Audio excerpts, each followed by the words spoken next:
Okay, chapter 5 enzymes and coenzymes എന്നുള്ള ചാപ്റ്ററിൽ അടുത്ത കമ്പോണന്റ് എന്ന് പറയുന്നത് mechanism and theories of enzyme action ആണ്.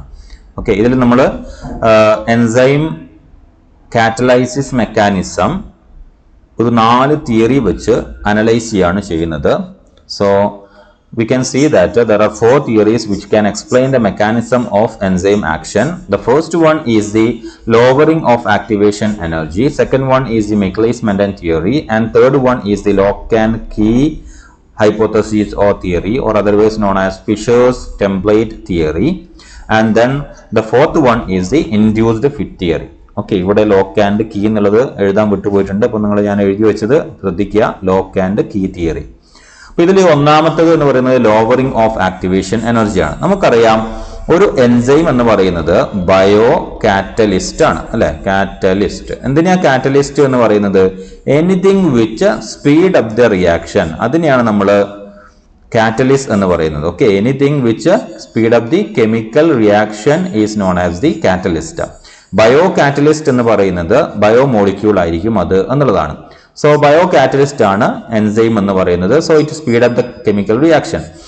As per the lowering of activation theory, speed up of chemical reaction എന്ന് പറയുന്നത് എങ്ങനെയാണ്? ബൈ ലോവറിംഗ് ആക്ടിവേഷൻ എനർജിയാണ്. ആക്ടിവേഷൻ എനർജിനെ കുറക്കുക എന്നുള്ളതാണ് കെമിക്കൽ റിയാക്ഷൻ സ്പീഡപ്പ് ചെയ്യാൻ വേണ്ടിയിട്ട് എൻസൈം ഉപയോഗിക്കുന്ന ഒരു മെക്കാനിസം എന്ന് പറയുന്നത്. എന്താണ് ആക്ടിവേഷൻ എനർജി എന്ന് പറഞ്ഞു കഴിഞ്ഞാൽ? ആക്ടിവേഷൻ എനർജി എന്ന് പറയുന്നത് ഒരു സബ്സ്ട്രേറ്റ്, അല്ലെ, ഒരു റിയാക്റ്റന്റ് പ്രോഡക്റ്റ് ആയിട്ട് മാറണമെങ്കിൽ അതൊരു ട്രാൻസിഷൻ സ്റ്റേറ്റിലേക്ക് എത്തണം. ഓക്കെ, ഇപ്പൊ ഈ ഗ്രാഫ് എടുക്കുകയാണെങ്കിൽ ഈ പൊസിഷനെയാണ് നമ്മൾ ട്രാൻസിഷൻ സ്റ്റേറ്റ് എന്ന് പറയുന്നത്. ഈ ട്രാൻസിഷൻ സ്റ്റേറ്റിലേക്ക് എത്താനുള്ള എനർജിനെയാണ് ആക്ടിവേഷൻ എനർജി എന്ന് പറയുന്നത്. So it is the energy required to reach transition state. Okay, transition state. അപ്പം ഒരു ആക്ടിവേഷൻ എനർജി എന്ന് പറഞ്ഞു കഴിഞ്ഞാൽ ഒരു സബ്സ്ട്രേറ്റ് റിയാക്ഷൻ നടക്കുമ്പോൾ ട്രാൻസിഷൻ സ്റ്റേറ്റിലേക്ക് എത്താൻ വേണ്ടിയിട്ട് അതിനാവശ്യമായിട്ട് എടുക്കുന്ന എനർജി, അതാണ് ആക്ടിവേഷൻ എനർജി എന്ന് പറയുന്നത്. അപ്പം ആ ആക്ടിവേഷൻ എനർജിനെ കുറക്കുമ്പോൾ എന്താണ് സംഭവിക്കുന്നത്? സബ്സ്ട്രേറ്റ് പെട്ടെന്ന് തന്നെ ട്രാൻസിഷൻ സ്റ്റേറ്റിലേക്ക് എത്തും. ട്രാൻസിഷൻ സ്റ്റേറ്റിൽ നിന്ന് ഒരു സബ്സ്ട്രേറ്റ് നേരെ പ്രോഡക്റ്റ് ആക്കി മാറാൻ വേണ്ടിയിട്ട് വളരെ എളുപ്പമാണ്.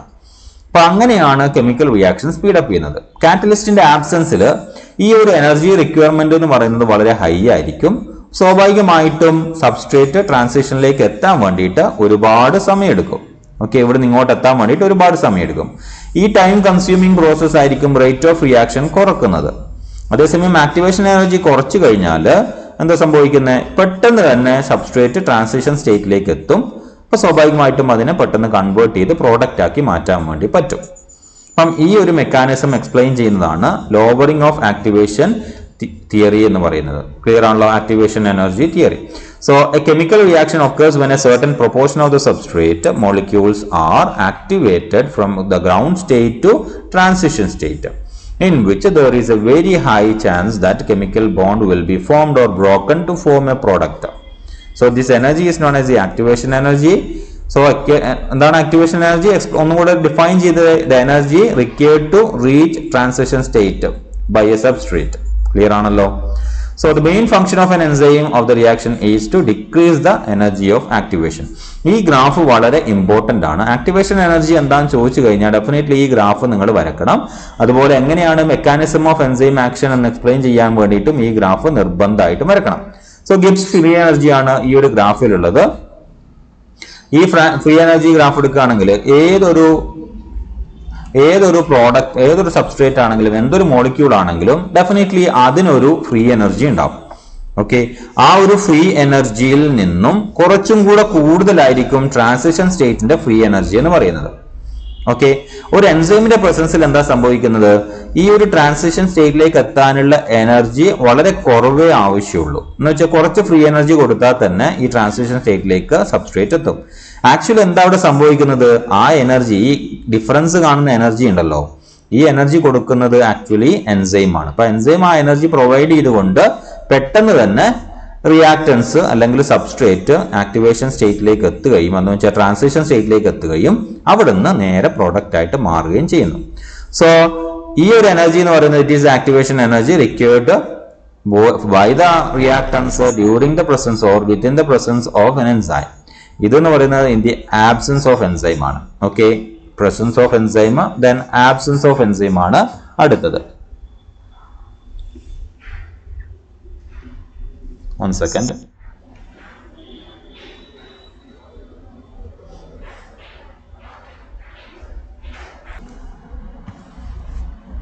So that's it about the lowering of activation energy theory.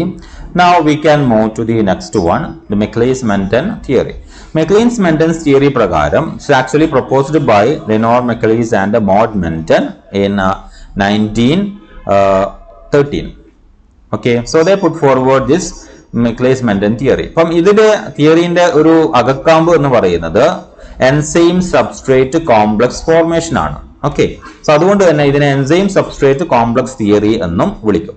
So according to this theory, a chemical reaction is taking place. First, enzyme and substrate will combine to form enzyme substrate complex. Then, at the catalytic site, where the substrate bound to the enzyme, what will happen? Enzyme will be converting substrate into product. Okay, and as a result, it will form enzyme product complex. Okay, enzyme product complex. Okay, this is enzyme product complex. And then the enzyme will leave the product.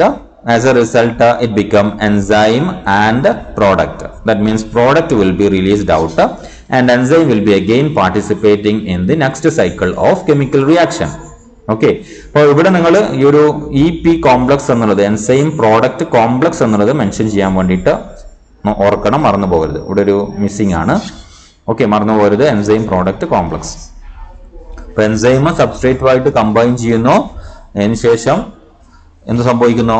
Enzyme substrate complex ഉണ്ടാവുന്നു. ഈ substrate product ആയിട്ട് മാറ്റപ്പെടുന്നു. അങ്ങനെ enzyme product complex ഉണ്ടാവുന്നു. അതിനുശേഷം enzyme പ്രോഡക്റ്റിനെ release ചെയ്യുന്നു. അങ്ങനെ enzyme product ഉണ്ടാവുന്നു. ഈ എൻസൈം നേരെ അടുത്ത cycle of chemical reaction participate ചെയ്യാൻ വേണ്ടിയിട്ട് പോകുന്നു. അപ്പോൾ ഈ ഒരു മെക്കാനിസം ആണ് as per the Maclise-Menten theory of enzyme action എന്ന് പറയുന്നത്. ഓക്കെ, അപ്പം ഇത്രയും എക്സ്പ്ലെയിൻ ചെയ്യാനുള്ളൂ Maclise-Menten തിയറിയിൽ. ഇതിൽ Maclise-Menten ഇക്വേഷൻ ഉണ്ട്. അപ്പം അതുകൊണ്ട് തന്നെ ഇവിടെ നിങ്ങൾക്കൊരു Maclise-Menten കോൺസ്റ്റന്റ് വരും. ഓക്കെ, Maclise-Menten കോൺസ്റ്റന്റ് എന്ന് പറഞ്ഞിട്ട്, okay, Maclise-Menten constant. Okay, Km value എന്ന് നിങ്ങൾ പറയും. ഇത് നമ്മൾ ഫാക്ടേഴ്സ് അഫക്റ്റിംഗ് എൻസൈം ആക്ഷൻ എന്ന് പറയുന്ന ഒരു സെഷനിൽ നമ്മൾ പറയും Km വാല്യൂയുടെ സിഗ്നിഫിക്കൻസ്. അവിടെ പ്രത്യേകം ശ്രദ്ധിക്കുക. കാരണം Km വാല്യൂ എന്ന് പറയുന്ന ഒരു മെക്കാനിസം നമ്മൾ എടുക്കുമ്പോൾ ഒരു ഗ്രാഫ് എക്സ്പ്ലെയിൻ ചെയ്യാനുണ്ട്. അത് സബ്സ്ട്രേറ്റ് കോൺസെൻട്രേഷനെ ഡിപ്പെൻഡ് ചെയ്തുകൊണ്ട് ഉള്ളതാണ്. ഓക്കെ, ഇപ്പൊ ഇങ്ങനെ പറയുന്ന ഒരു ഗ്രാഫാണ്. ഓക്കെ, ഇത് കോൺസെൻട്രേഷൻ Km വാല്യൂ ആണ്. Concentration of the substrate at to which the chemical reaction is half of the maximum. അതാണ് Km വാല്യൂ എന്ന് പറയുന്നത്. We will explain it later. അങ്ങനെ എനിവേ Maclise-Menten തിയറിയുടെ പാർട്ടായിട്ട് Maclise-Menten കോൺസ്റ്റന്റ് കൂടെ നിങ്ങൾ ഓർമ്മിക്കുക. And we will be discussing that in detail while discussing the factors affecting enzyme action. Okay, now third theory എന്ന് പറയുന്നത് ലോക്ക് ആൻഡ് കീ തിയറിയാണ്. Okay, lock and key theory എന്ന് പറയുന്നത് ഇവിടെ പറയുന്നത് സബ്സ്ട്രേറ്റും അതുപോലെ തന്നെ പ്രോഡക്റ്റും ആക്ട് ചെയ്യുന്നത് ഒരു ലോക്ക് ആൻഡ് കീ പോലെയാണ്.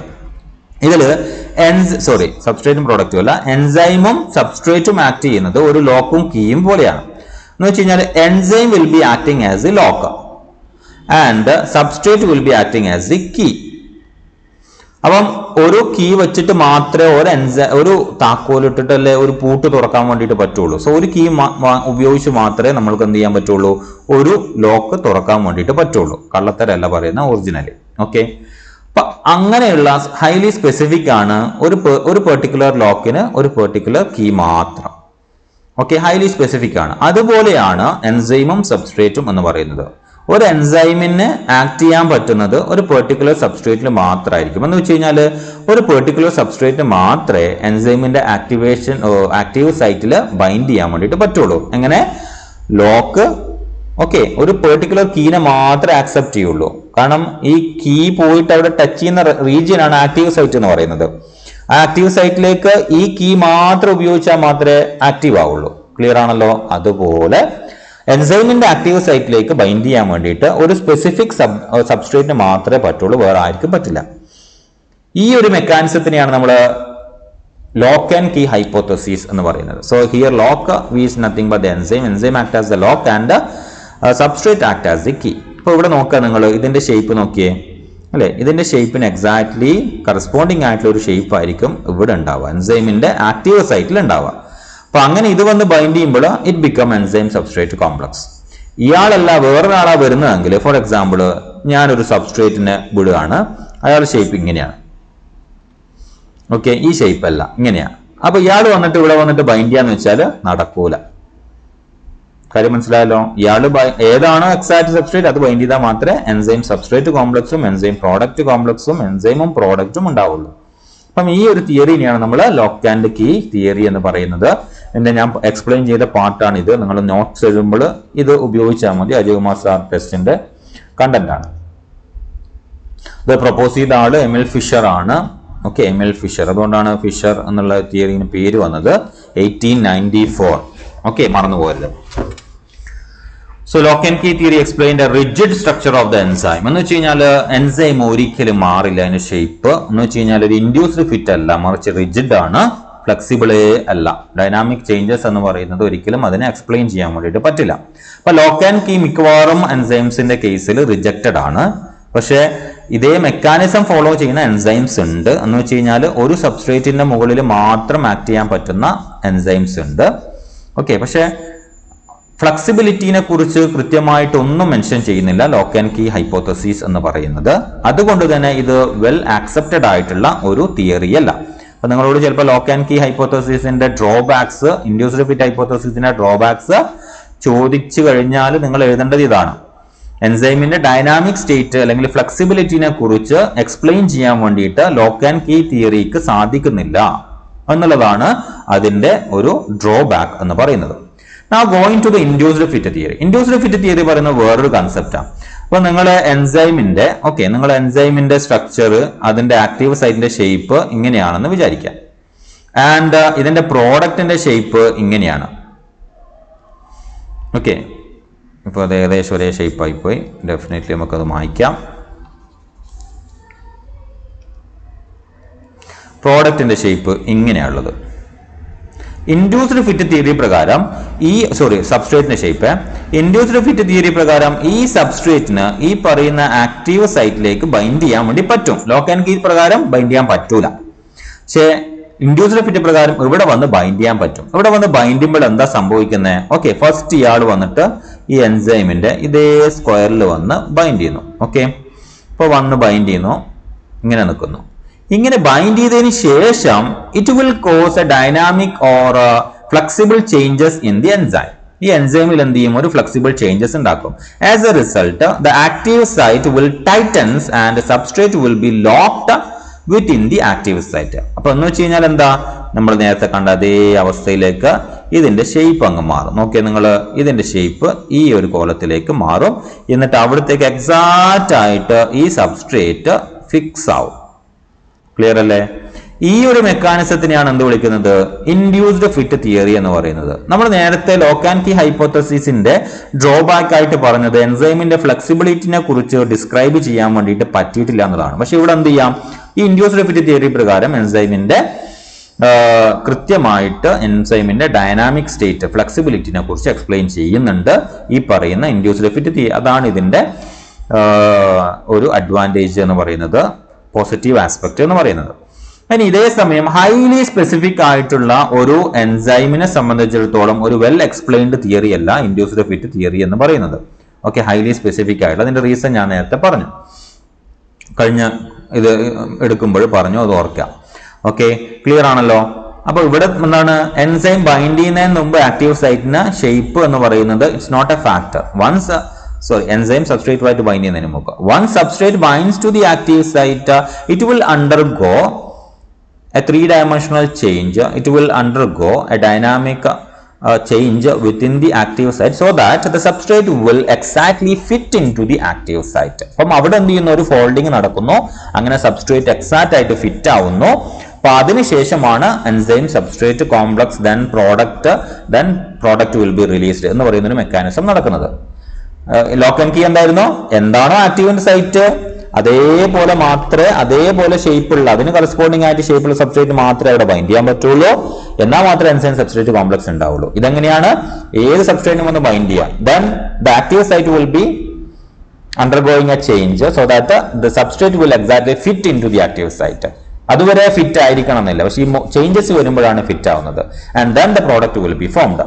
ഹിയർ ഓൾസോ എല്ലാ സബ്സ്ട്രേറ്റും ബൈൻഡ് ചെയ്യാൻ പറ്റുമെന്ന് ഇൻഡ്യൂസ്ഡ് ഫിറ്റ് തിയറി പറയുന്നില്ല എന്നുള്ളത് ഓർമ്മിച്ചു വെക്കുക. അതിന്റെ സബ്സ്ട്രേറ്റ് എന്ന് വെച്ച് കഴിഞ്ഞാൽ ഗ്ലൂക്കോസ്, ഫ്രക്ടോസ്, ഓക്കെ, ഇതൊക്കെ എന്താണ്? ഗാലക്ടോസ്, ഇതൊക്കെ എക്സോ ഷുഗർ ആണ്. ഇതിലേക്ക് എക്സോ കൈനേസിന് ആക്ട് ചെയ്യാൻ പറ്റും എന്നുള്ളതാണ് ഇൻഡ്യൂസ്ഡ് ഫിറ്റ് തിയറിയുടെ ഒരു എക്സ്പ്ലനേഷൻ എന്ന് പറയുന്നത്. ഓക്കെ, നോക്കുക നിങ്ങൾ ഇതാണ് എക്സാക്ട്ലി.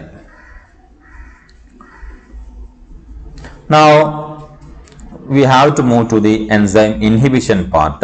ഇപ്പോൾ 4 തിയറിയാണ് നമ്മൾ പറഞ്ഞത്. അതിന് മുമ്പ് ഇത് അടുത്ത വീഡിയോയിൽ ഞാൻ ഷെയർ ചെയ്യാം. സോ എൻസൈം ഇൻഹിബിഷൻ എന്ന് പറയുന്ന അടുത്ത വീഡിയോയിൽ. ഇപ്പോൾ 4 മെക്കാനിസം ആണ് പറഞ്ഞത്. എന്തൊക്കെയായിരുന്നു? ഒന്ന് ലോവറിംഗ് ഓഫ് ആക്ടിവേഷൻ എനർജി ആണ്. 2 മിക്കലീസ് മെന്റൻ എന്ന് വെച്ച് കഴിഞ്ഞാൽ enzyme substrate complex, enzyme product complex and enzyme and product. And അടുത്ത് പറഞ്ഞത് ലോക്ക് ആൻഡ് കീ ഹൈപ്പോത്തസിസ് ആണ്. Active site is always having a shape and only substrate with corresponding shape will come and bind to the active site, otherwise it's not possible എന്നുള്ളതാണ് lock and key hypothesis. Induced fit hypothesis എന്ന് പറയുന്നത് active സൈറ്റിന്റെ ഷേപ്പോ സബ്സ്ട്രേറ്റിന്റെ ഷേപ്പോ ഒരു corresponding ആവണം നിർബന്ധമില്ല. Substrate can bind to the enzyme, the active site, and then active site will undergo a dynamic change and in the way that the substrate will fit exactly into or tighten exactly into the substrate and then the reaction will take place. അതാണ് induced fit theory എന്ന് പറയുന്നത്.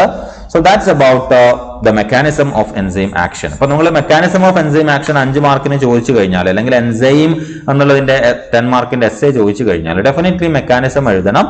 ആ മെക്കാനിസത്തിൽ ഈ 4 theory based ആയിട്ടുള്ള mechanism ആണ് നമ്മൾ പറയേണ്ടത് എന്നുള്ളത് ഓർത്തിരിക്കുക. So that's it. We will see the enzyme inhibition in the next video.